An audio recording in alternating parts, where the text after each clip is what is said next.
Having to lose someone you love and having to live with the ones you don't love. This is a great one.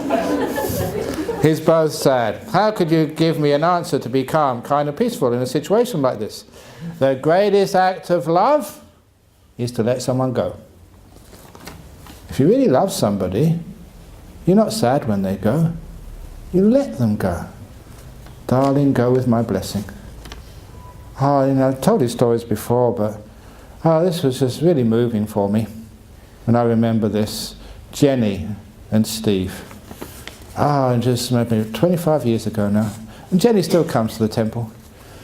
You know, she's got her little thing of sailing on the Lewin, one of these big boats goes up and down. These old three-master ships, you know, just the replicas sailing up and down the west coast of Australia.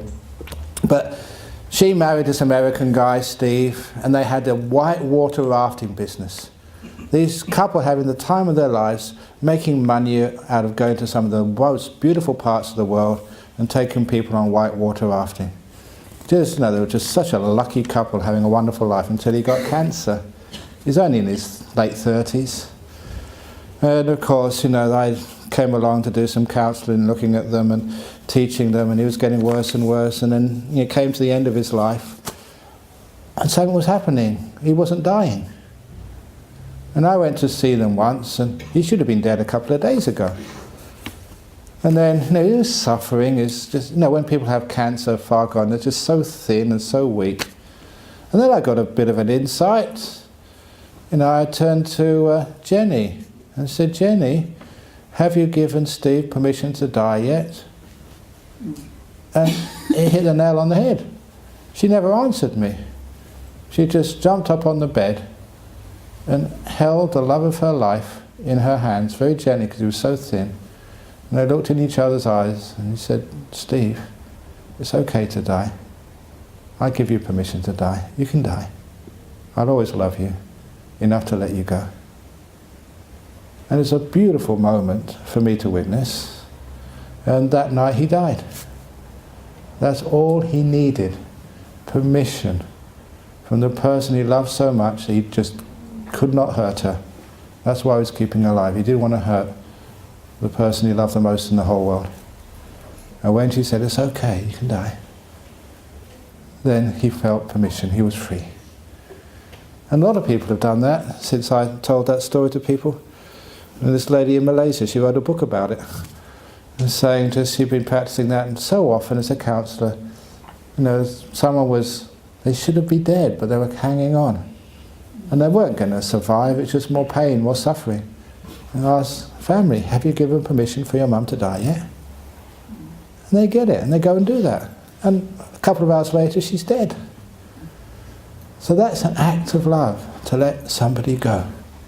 Give them permission to die. So have you given me permission to die yet? Oh, you don't love me.